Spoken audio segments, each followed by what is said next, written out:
welcome to US Education Hub. So today we are going to discussing about the second lecture of the chapter of microorganisms, friend and foe from class 8 CBSE. So this is your master teacher Shukri Bodal. So let's start with the chapter. If you have ever downloaded a Telegram app from Play Store or iOS, then join our Telegram channel.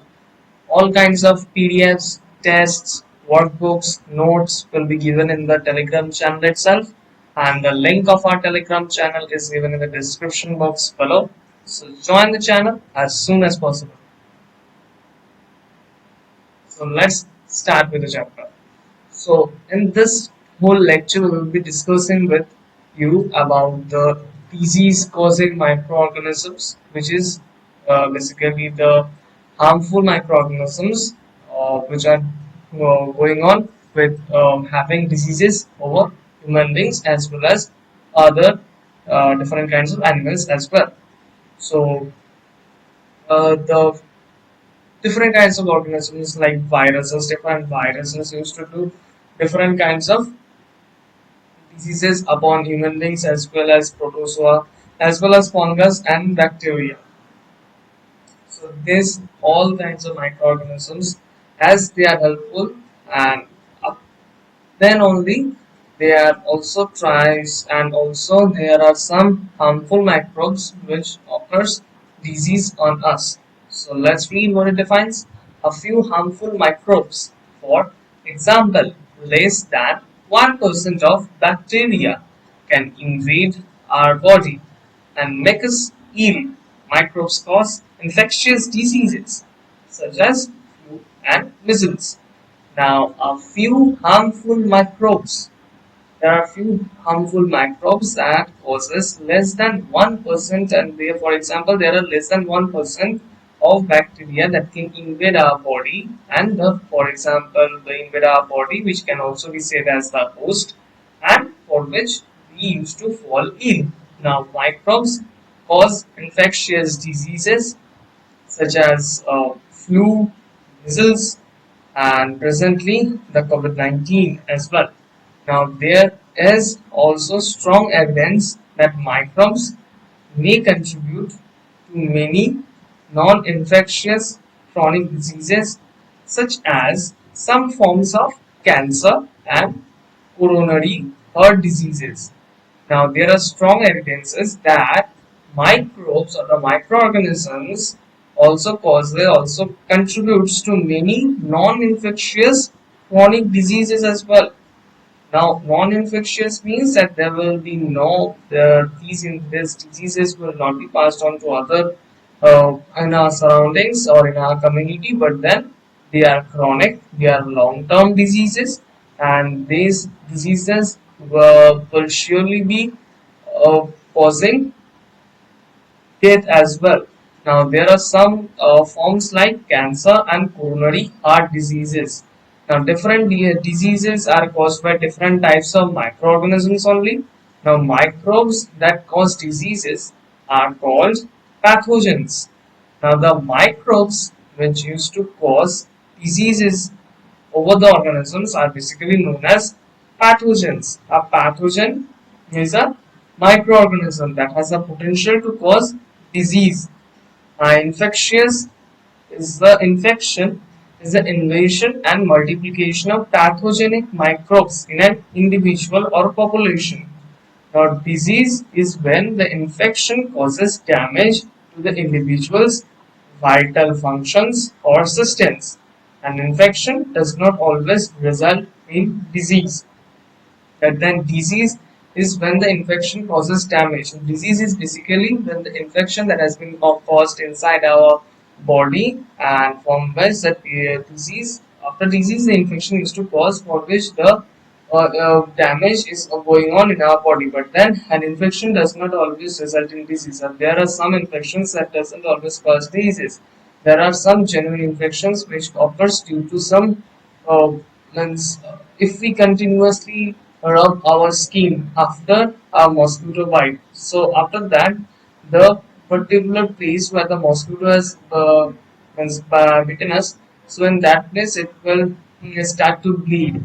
So that's a kind of infection. That's not a disease, it's a kind of infection. So this is what the infection and the results to a disease. So this is the disease causing microorganisms in humans. Hope you have understood about it. We have discussed in detail about it. So hope you have understood about it.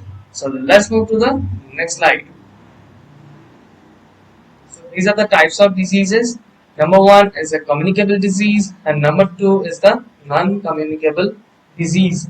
Now, what are communicable disease? Now, if we ask about communicable disease, just a basic concept I am giving before we will discuss the communicable disease and non-communicable disease in detail, in depth. So, I'm just giving a brief conception to you people. So, basically, communicable disease are those kind of diseases that are passed on from one infected body to another infected body, and for which the whole community gets infected with a particular disease, just like a COVID-19. If a particular person in your community has been affected by COVID-19, then most of the part of your community will be getting affected by COVID-19 only.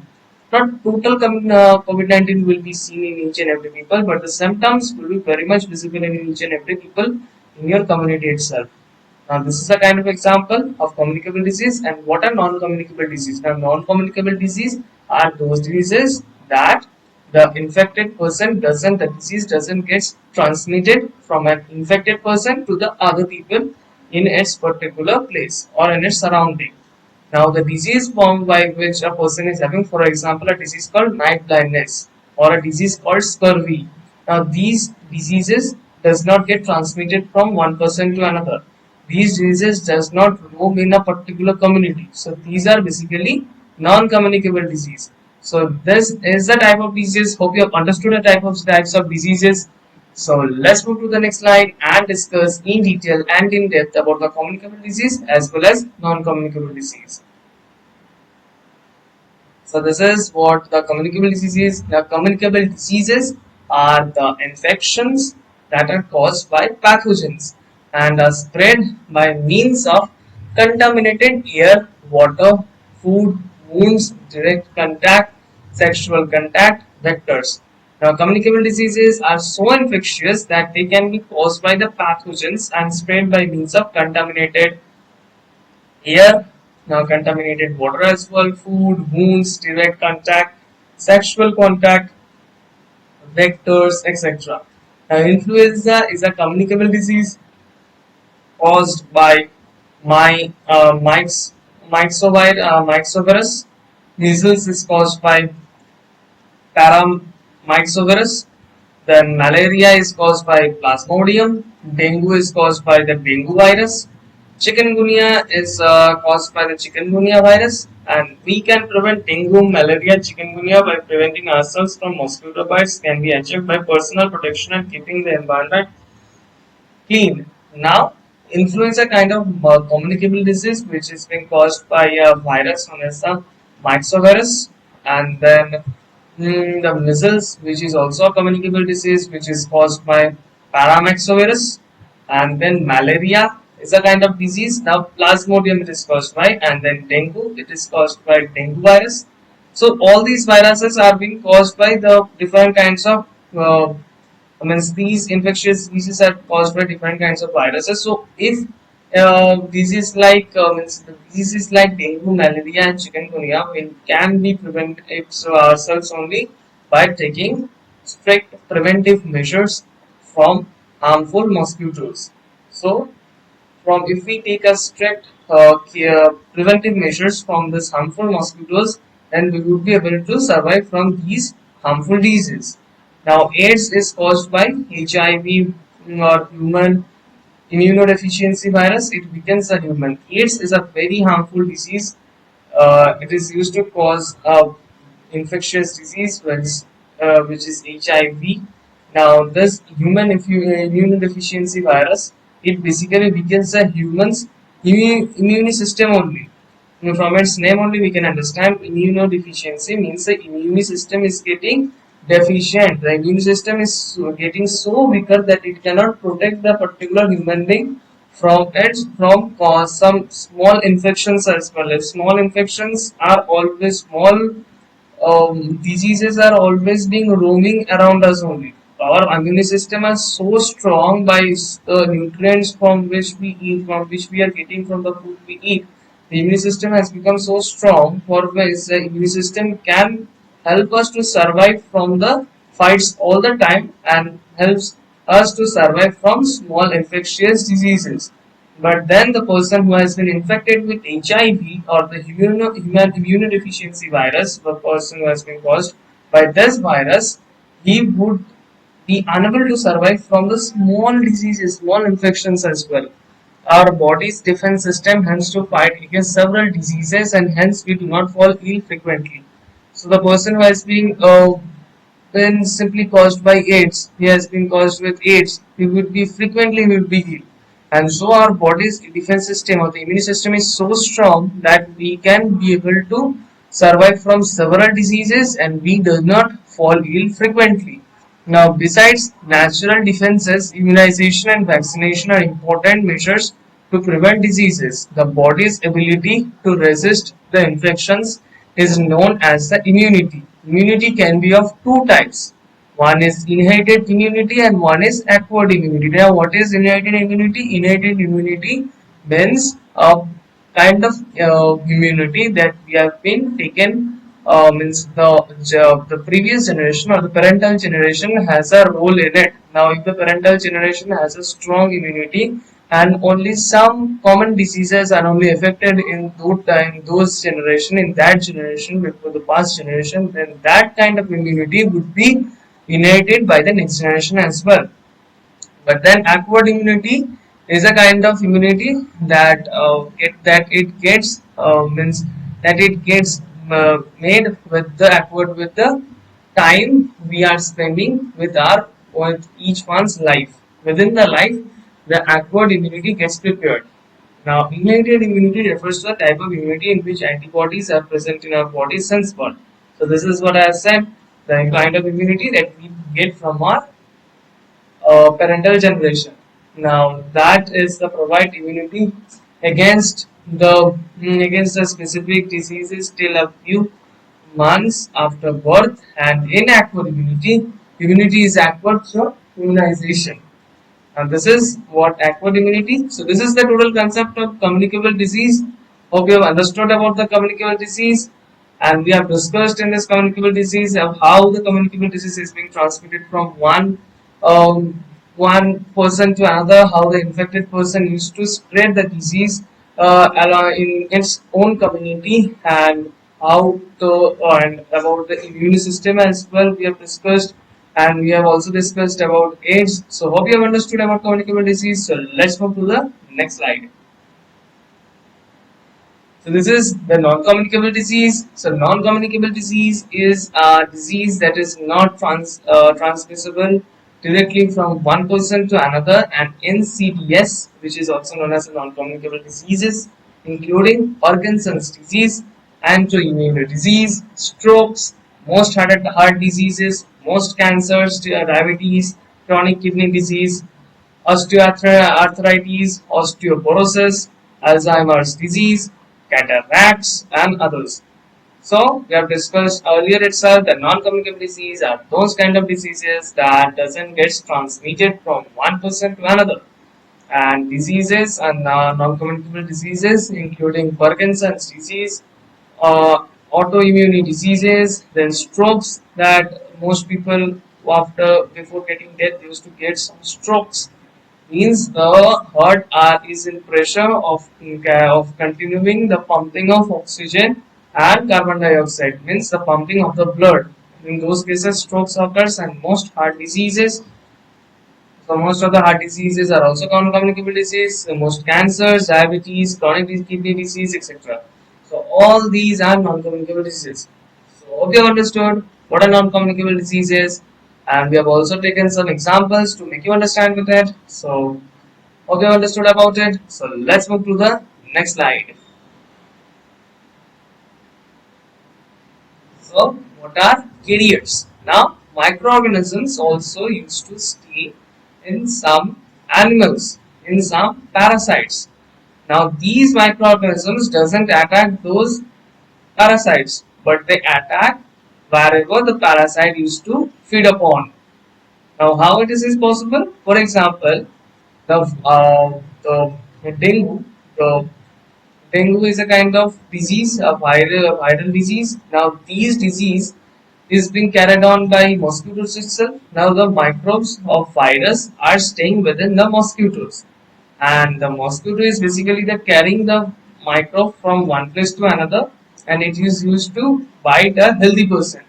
Now the healthy person is getting a bite of a mosquito which is carrying the dengue virus, and from which the dengue virus gets injected within the healthy person, and from which the dengue has been occurred within the healthy person. So this is how the carriers used to play an important role in transmitting diseases.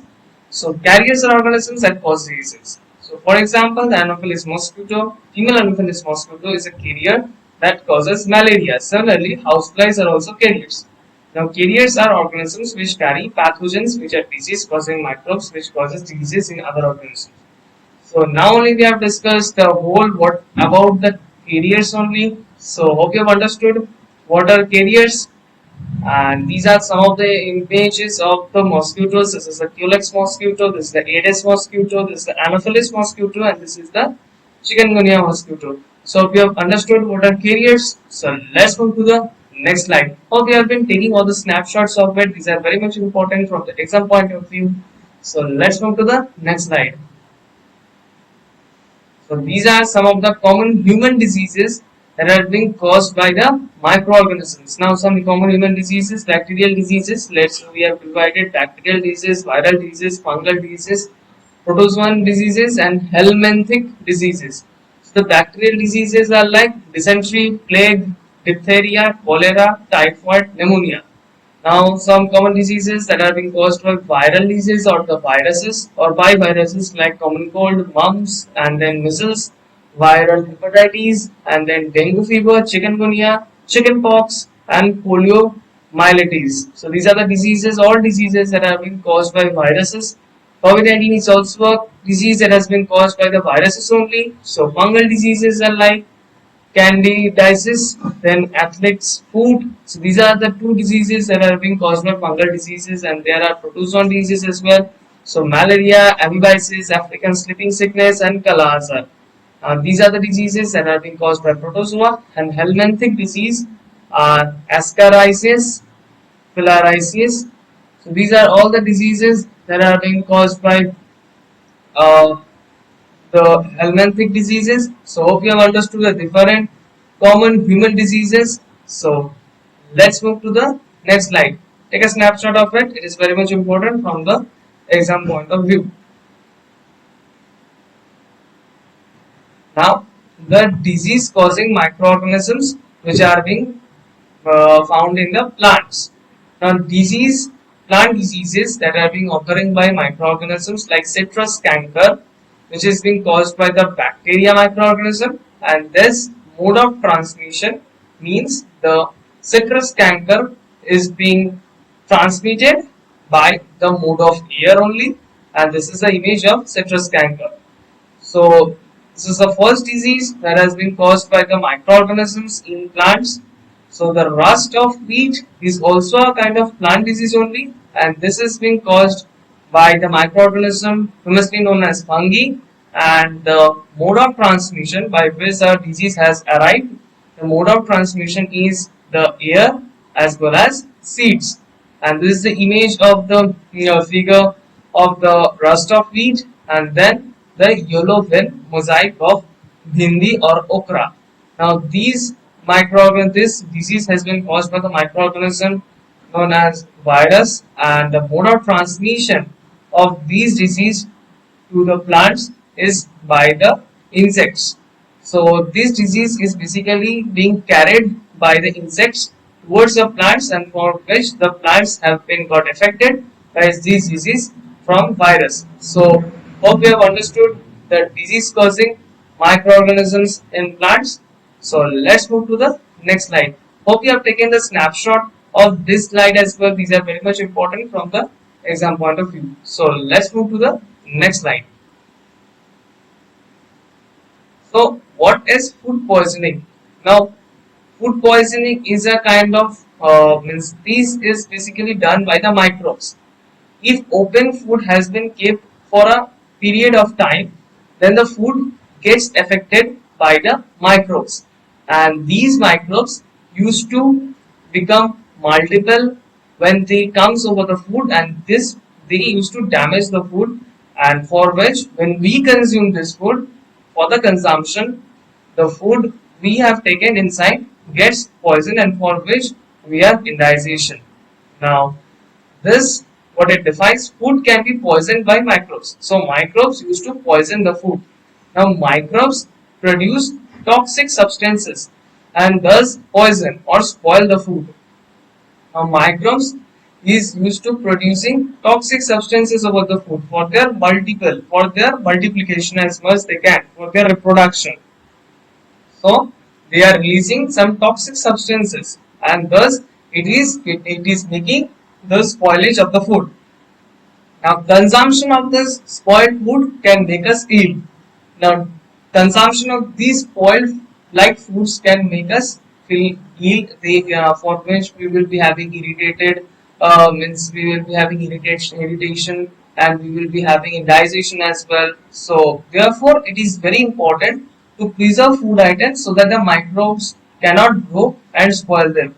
Now we need to take different kinds of prevention measures so that the food doesn't get poisoned or doesn't get affected by the microbes after a time passes. So microbes just don't attack any food item, but then they need a suitable environment to grow and survive. Now microbes basically doesn't like any kind of food. Basically, they find the suitable place, a best place to live in, to survive and to grow. Now, the food that we may eat is giving such a environment for them to grow and survive. Now, that's why the microbes are basically getting means basically making their place to stay, and only then they release toxic substances. Now, the place where we live, we always find it to be suitable for our living only, no? So that's why they used to they used to use their different kinds of giving out the toxic substance. They used to release different kinds of toxic substances, and then they used to spoil the food. But then we used to have it, and then all kinds of food poisoning used to occur with us.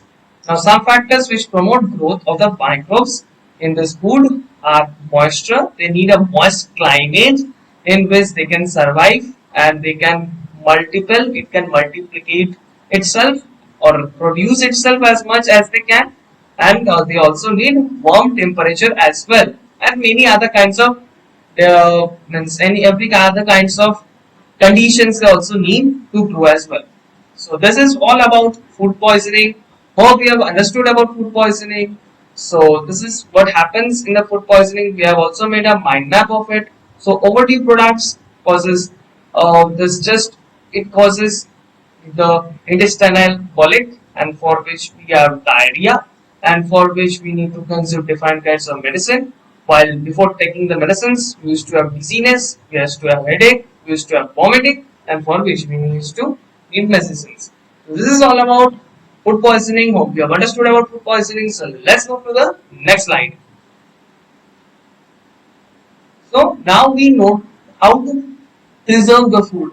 Now there's as the food is getting affected by the microbes, now we need to know about the preservation as well, or else we will not be able to consume any kind of food, because at any time the microbes may affect our food. So we need to preserve it. So how we will be preserving? Now the preservation methods are the following methods. So the chemical method of preservation. So what is the chemical method of preservation? Now it is basically done by adding different kinds of chemicals which have the capability of preserving the food. Now preservatives include sodium benzoate and sodium metabisulfite, now used in jams and squashes. Now basically preservatives including the sodium benzoate, a compound and sodium metabisulfite. This is also a compound which is which is being put inside solutions like jams and squashes, for which it doesn't causes any kind of food, means it doesn't affects the food by any microbes. Now then, preservation by vinegar. Now we can also preserve the food by the vinegar itself. It is done by adding vinegar, as microorganisms cannot live in sour environment provided by the sun. Now vinegar, if we have ever just tasted the vinegar, we will be having a sour taste, and that's why it is adding to the vinegar, as microorganisms cannot live in sour environment. Now then, preservation can be also be done by the sugars. Now, by adding sugar, that reduces moisture in food. It also inhibits the growth of microbes that spoil the food. Jams, jellies and squashes are preserved using sugar as well. Now, sugar is also a preventive measure of microbes, for the growth of microbes, so that the microbes doesn't reach our food and doesn't get damaged. So it also tries to inhibit the growth of the microbes. And then sugar is being placed in jams, jellies, squashes, and different other foods for the preservation of it from the microbes. Now, preservation by oil, we can also preserve the food by oil, so that the bacteria and fungi cannot live in that environment provided by oil. Now, the oil is also damaging the suitable condition for the bacteria and fungi to live in, and that's why we can preserve the food by oil as well. Now, sun drying is one other method of preserving food. This was an earlier traditional method. Nowadays, we also used to do, but the usage of sun drying method has become lower. But then these method is used to preserve the food, like vegetables, fruits are sliced and sun dried in order to remove the moisture from them, and these dehydrated food products can be stored in reserved places. So this is the food preservation we have discussed, the different types of methods that we can make the microorganisms to move away from our favorite food. So this is all about food preservation, about the different methods. So we have understood the different methods of food preservation. So let's move to the next slide. So these are the second part of the food preservation. The last one we have discussed a sun-dried method. So after that we will be discussing the next methods, which is the salting is done by the common salt. Now common salt can also be used for the food preservation. Sodium chloride, used as a common salt, absorbs the moisture from the food, making it dry and uninhabitable for microbes. Now common salt is used so that the is basically absorb the moisture from the food, and for which the microbes cannot survive in those places, but the common salt is being laid over the food. Now, pasteurization is a method of preserving milk. Louis Pasteur discovered the process of pasteurization, and then pasteurization milk is first heated in about 70 degrees Celsius for 15-30 seconds, and then suddenly chilled. Just we need to, after heating the milk at 15 to 70 degrees Celsius for 15-30 seconds, then put the milk vessel of milk in the refrigerator or in a cold place, so that it gets chilled. Due to sudden changing of temperature, the growth of microbes gets prevented, because the microbes are not so much advanced so that they can understand the different kinds of changes in the environment. So that's why they gets damaged due to such first kind of change in the environment. Now then, boiling and freezing are the two other methods used to preserve the food. The deep freezing directly prevents the bacterial growth, as many bacteria cannot sustain their life below 0 degrees Celsius. So there are different kinds of bacteria that they cannot survive the life below 0 degrees Celsius. They get died. That's why boiling at a high temperature or freezing at a very low temperature below 0 degrees Celsius is very much good preservation methods. So for which the different kinds of microbes will not be able to grow over our favorite food. Now bottling and canning is a method of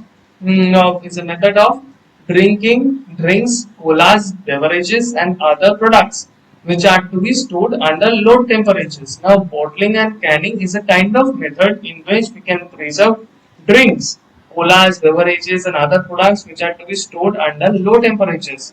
Now, carbon dioxide is added to the preservative in some cool drinks. So carbon dioxide is being placed tightly inside the cold drink so that some edible, so that when it helps in preservation. And then some edible foods like fish, meat, and are canned in airtight containers for preservation. So we used to preserve the edible foods like items like fish, meat, and which is being canned in airtight containers for the preservation. So this is the second part of food preservation. So hope you have understood the second part of the food preservation as well. Hope you have taken the both the parts screenshot. These are very much important from the exam point of view. So let's move to the next slide. So we will now be going to discuss about the nitrogen fixation. What happens in nitrogen fixation and what is basically nitrogen fixation. This is a new concept which is being given in this grade, and let's discuss about it. This is basically a kind of fixation that is being done by the rhizobia bacteria, a kind of bacteria which is being present in the root nodules of leguminous plants. Basically, nitrogen fixation is a process that basically helps a plant to grow better. But then the rhizobium bacteria, which is present in the root nodules, not only in the basically on the legume plants, they used to stay and they used to feed upon the host, as well as they also helps up in case in return they also helps a plant to grow. Now farmers used to farmers used to do nitrogen fixation after each cultivation, but then nowadays we used to have such kinds of fertilizers and pesticides and biocides for which they are being using these kinds of solutions so that the growth of the crops also gets increased. Now let's read what it defines. Now nitrogen is fixed or combined in nature as nitric oxide by lightning and ultraviolet rays, but more significant amounts of nitrogen are fixed as ammonia nitrites and nitrates by soil microorganisms. Now basically nitrogen is basically fixed or being released in the environment by the nitric oxide that is being found from the lightning as well as from the ultraviolet rays. But more significant amounts of nitrogen are being fixed from the ammonia, nitrites and nitrates which are being fixed by the microorganisms in this which are being present in the soil. Now more than 90% of all the nitrogen fixation is affected by them. Now more than 90% of all the nitrogen fixation is basically affected by these, and two kinds of nitrogen fixing microorganisms are recognized by free living non-symbiotic bacteria including the cyanobacteria or blue-green algae and like Anabaina, Nostoc and Genera such as the Azotobacter, Pagerrhea and then Clostridium and mutualistic symbiotic bacteria such as Rhizobium associated with the leguminous plants and various Spirillum species associated with the cereal grasses. So hope you have understood about it. Basically we have discussed now only about it, and then the symbiotic nitrogen fixing bacteria invade the root hairs of the host plants, which where they multiply and stimulate the formation of the root nodules, enlargements of the plant cells and intimate in the ascension. So this we have discussed now only, and I have given about the before the starting with the nitrogen fixation. I have given you the PC concept about the nitrogen fixation in which I have discussed all about these in the later part of the definition which it tells.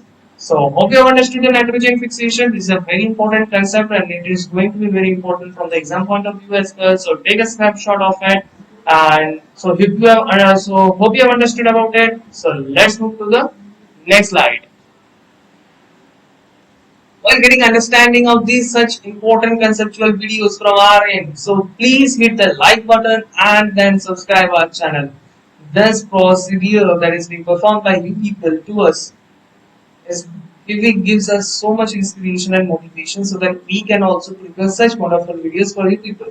So like the video for congratulating our efforts that we have been doing day and night for you people, and subscribe the button so that our family gets increased day by day, so that when we become about a huge family, then we will be giving you such wonderful videos that you will not be needing any kind of other things in your life of any kind of coaching centers or nothing you will be needing. So just you will be able to need to see the videos and you need to just read the inside books.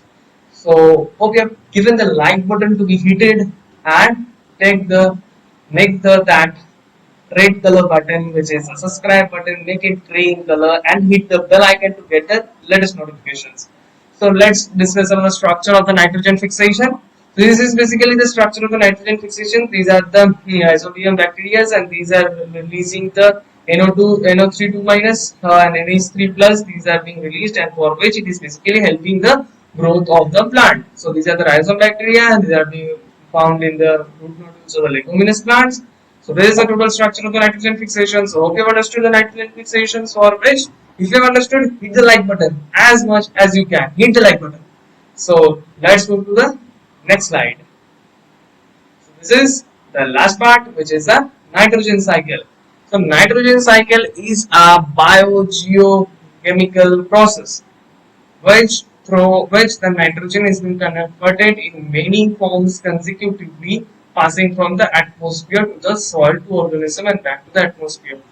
So before discussing about the definition, let me give you a basic conception about nitrogen cycle. So basically, what nitrogen helps in our environment. Basically, nitrogen helps in our environment for the growth of the various organisms. So nitrogen plays a very vital role for the growth of the various organisms. Now, the amount of nitrogen is being found in an environment is about 78%.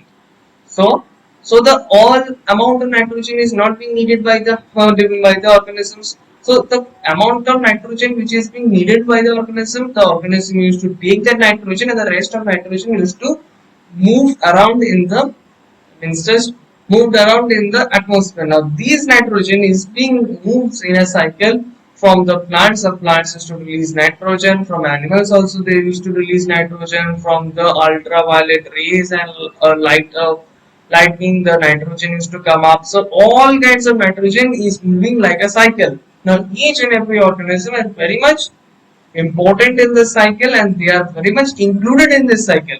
So that's why nitrogen cycle is very much important for our environment, for its growth, for its development. So nitrogen cycle is a biogeochemical process, a kind of process which is biogeochemical, and in which so the nitrogen is being converted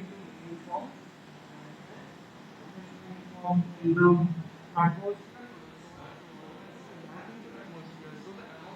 no amount of the nitrogen which is being needed by the organisms is forming from it is taking from the atmosphere, then it moves to the soil, again to the organism, then again back to the atmosphere. It involves several processes like nitrogen fixation, nitrification, denitrification, decay, and purification. These all processes are very much included in the nitrogen cycle, because all these processes are playing a very important role. If these processes are not there, the nitrogen cycle would not be possible. So these are very important. Then nitrogen gas exists in both organic as well as in inorganic form. Now organic nitrogen exists in living organisms, and they get passed through the food chain by the consumption of other living organisms. Now nitrogen gas is existing in both organic as well as inorganic forms, and then organic nitrogen exists in living forms, and they get passed through the food chain by the consumption of all living organisms. And the inorganic forms of the nitrogen are found in abundance of atmosphere. This nitrogen is made available to plants by symbiotic bacteria, which can convert the inert nitrogen into a usable form such as nitrites and nitrates. Now these inorganic form are helping in the symbiotic relationship in which it is giving the amount of nitrogen to the plants for its growth in the form of nitrites and nitrates. The nitrogen undergoes various types of transformation to maintain the balance in ecosystem. Nitrogen also undergoes different kinds of transformation, so that it plays and to maintain the balance. So the balance between ecosystem, and then furthermore this process extends to various biomes, with the marine nitrogen cycle being one of the most complicated biogeochemical cycles. Now, this process is extended to various biomes, and with the marine nitrogen cycle being one of the most complicated biogeochemical cycles. So this is the whole concept of the nitrogen cycle. Hope you have understood about the nitrogen cycle as well. Understanding all the concepts, if you understood all the concepts in detail and in depth. So hit the like button as you always do it with the hit the like button and subscribe the channel. So this is all the whole concept of the nitrogen. So hope you have understood about the nitrogen cycle. So let's move to the next slide. This is the detailed structure of nitrogen. How is the nitrogen is being moving to the plants and moving to the animals, then moving to the atmosphere. So this is all about the process. Now let's discuss in detail.